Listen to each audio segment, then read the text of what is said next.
Personnellement, je suis pas un grand fan de Salissou. Sur les 2 dernières saisons, j'ai pas trop apprécié ce qu'il a pu apporter à l'équipe. Je trouve qu'il y a beaucoup d'erreurs individuelles, pas mal d'hors-jeux qui sont couverts à chaque fois, les buts contre son camp qu'il nous a marqués, qui nous ont quand même bien plombés, sur les précédentes saisons. Mais sur cette saison, j'avoue que j'ai bien aimé ce qu'il a pu proposer, en tout cas sur cette demi-saison qu'il a pu jouer. Au final, il y a que 18 matchs, mais je trouve qu'il nous a sorti quand même des très belles prestations XXL dans des matchs où bah, du coup, ça a fait la différence contre Toulouse avec cette victoire 1-0. Dans le 1-0 aussi contre le PSG, il est très très performant. Dans le 0-0 contre Tottenham aussi, il nous sort vraiment une très belle performance.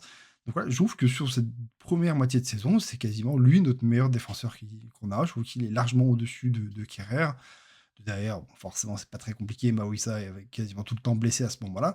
Mais je trouve voilà, qu'il sait s'imposer physiquement. Défensivement, il est plutôt correct. Ça se voit d'ailleurs dans sa notation, hein, 5,24. Il est 11e au classement sur l'équipe. Un but, 0 passe décisive. Bon, après, ça reste un défenseur. Je trouve qu'il est très intéressant sur cette demi-saison-là. Alors après, c'est pas non plus un défenseur élite, hein, je sais pas ce que je veux dire, mais je veux dire que voilà, comparé à ce que il m'avait fait voir sur les précédentes saisons, j'ai trouvé en tout cas qu'il y avait une évolution. Il était déjà beaucoup plus intéressant et dommage, bah, pile poil à ce moment-là, du coup, tu as sa blessure, ligament croisé en plus, donc vraiment très très grosse blessure, absent jusqu'à la fin de la saison et à mon avis le début de la saison suivante.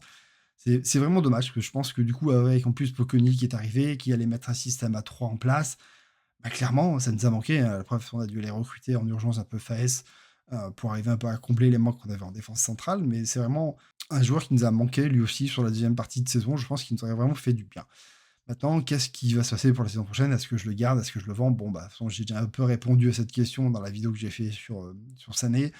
Clairement, pour moi, un joueur qui a les ligaments croisés à l'heure actuelle, il y a personne qui va venir l'acheter. On est sur un joueur qui a déjà 27 ans, même s'il a une petite cote à 10 millions d'euros, je pense pas qu'un club va prendre le risque de le signer sans savoir vraiment, bah, est-ce qu'il est apte à reprendre complètement ou pas, même si un médecin peut valider comme quoi il a plus rien sur sa blessure, bah, on sait pas dans quel état il va reprendre. Je veux dire, on a tous vu Caio Henrique, Mbolo, Falcao, les premiers mois après leur blessure au ligament croisé, c'est loin d'être ça. Même pour moi, c'est complètement un joueur qui est invendable, donc clairement, je le garde au club.